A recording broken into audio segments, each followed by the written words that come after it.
Have you ever noticed that the week before your vacation feels like an entire month, but the week before, something you are dreading is over before you even had time to prepare yourself for it? The same 7 days, the same 24 hours, the same 60 minutes in every hour, but one felt endless and the other felt like it was stolen from you. Time is supposed to be the one thing that is consistent, the one thing that does not bend or stretch or shrink, depending on your mood. But it does. It absolutely does. And the reason why reveals something so fascinating about the human brain that once you understand it, you will never experience waiting the same way again. The first reason comes down to something psychologists call attentional narrowing. When you are anticipating something wonderful, your brain locks onto it completely. Every moment between now and then becomes a unit of distance to cross before you arrive at the thing you want. Your attention keeps measuring the gap, checking the gap, returning to the gap, and the more attention you give to time passing, the slower it appears to move. This is why watched pots never boil. It is not a myth, it is neurology. The moment your brain makes time itself the object of focus, it stretches every second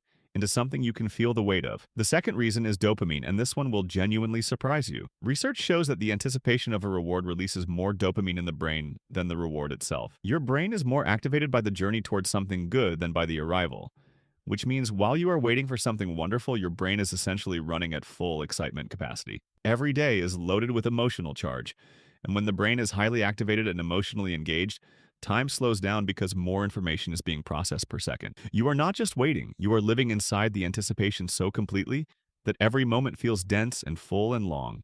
The third reason explains why bad anticipation feels so fast, and it comes from the threat response system. When something dreaded is approaching, your brain activates a protective mechanism that narrows your awareness away from the future and pulls you into the immediate present. It does not want you dwelling on what is coming.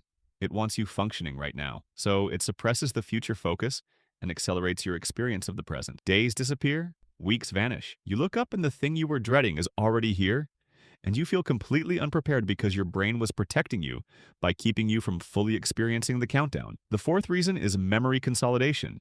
Psychologist William James wrote that time feels long when it is filled with many diverse and memorable experiences, and short when it passes in a uniform and routine way. When you are anticipating something bad, you often go into a kind of emotional autopilot.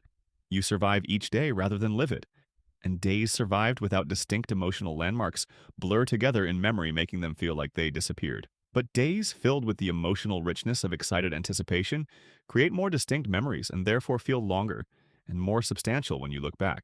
You remember more of them because you were more present inside them. The fifth and most comforting reason is this. The fact that your brain slows time down for the things you are most looking forward to is actually a gift disguised as impatience. It means your capacity for joy is so strong that your nervous system wants to stretch every moment of approach towards something wonderful. It is not torturing you with the wait, it is extending your experience of hope. And hope is one of the most neurologically nourishing states a human brain can occupy. So the next time the wait for something good feels unbearable, just remember, your brain is not making you suffer. It is making you feel every precious second of being someone who still has something beautiful to look forward to. And is that not one of the most alive feelings there is?